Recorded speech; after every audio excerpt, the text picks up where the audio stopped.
Okay, welcome to this week's podcast. This week we're going to talk more big picture stuff with LinkedIn and basically just trying to understand the concept of being more real time with LinkedIn.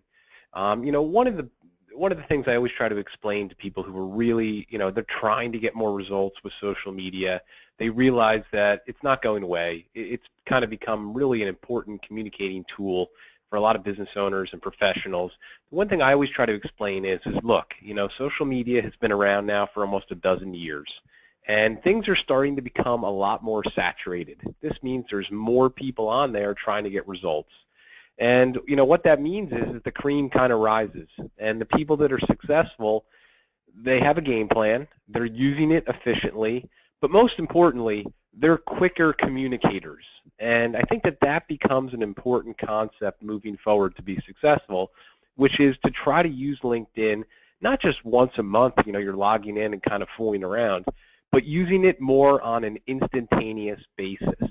And that's going to be the key to getting results. So, before I kind of go into, some of these concepts, I go back to the thing I always talk about.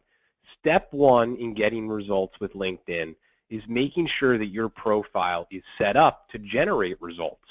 And I think a lot of people do not think of it like that. They think of it, well, it's just kind of like a resume. Well, I'm not going to spend too much time on it today, but, I've mentioned it in previous webinars. Anytime you're doing something on LinkedIn, if you're connecting with somebody, if you're posting something, if you're joining a group and trying to contribute to the group, the main reaction of that is that people are going to look at your profile. So when you set up your profile, you want to make sure you have a good summary section that's very specific, that tells people who you are, how you can help them. If possible, you want to have a few videos or PowerPoints that offer more details on how you can help them. Obviously you want to try to get as much, as many recommendations as possible, and certainly skills endorsed, because all of these things lead to people kind of quickly reviewing your profile and then them kind of figuring out, okay, who is this person? What do they specialize in? Yeah, they look pretty credible. And if you pass that first test, they're probably very likely to end up on your website, your main website. So to me, that becomes the foundation of success. Once you have that in place, then you need to be more real time. And this means if you're getting a phone call from a new client, maybe it's an old client you haven't even connected with on LinkedIn, you need to take advantage of that, because it could equal a secondary cross-sale. It could equal a potential client moving forward. You need to immediately go into LinkedIn and either try to find these people on LinkedIn or go into the invite by email address section and find them. So let's just say that Alan Smith called me up, and I know exactly where he is on LinkedIn. I know he works, whatever, he's a real estate agent.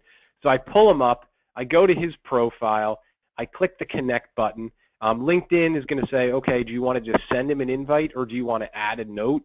I would suggest just clicking add a note and maybe just kind of give 2 sentences. Hey, Alan, it was great talking to you on the phone last night or this morning. Just wanted to connect with you on LinkedIn. And then, boom, send the invitation.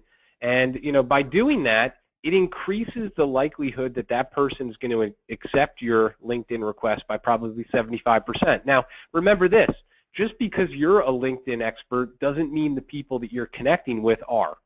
So that's kind of why I say being real time is so important. If you tried to connect with this person 4 days from now, of course they're going to get an email saying, oh, this person wants to connect with you. 4 days from now, they may not be that interested. Okay, whatever, I'll handle it next week when I log into LinkedIn. But if you do it real time, people are much more likely to say, that's interesting. I just talked to this guy on the phone. Let me go into LinkedIn and see what he's trying to do. Again, their next step in the scenario is to review your profile more detailed. And that could be the difference between a sale and not a sale, because hopefully, like I said, your profile is set up to convert people. So that becomes an important part. So, just to clarify, the reason we're trying to connect with people is, 1, so they obviously look at our profile, which is like a mini website. 2, hopefully they end up on your website. And then 3, when you start, hopefully you're posting on at least a weekly basis. When you're posting, it's going to your connections, and that acts as a drip list. And that becomes important to keep your exposure, to stay in front of these people, even if it's just your own clients.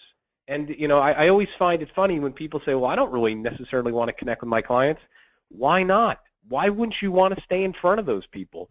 Where do you think the referrals come from? Your clients.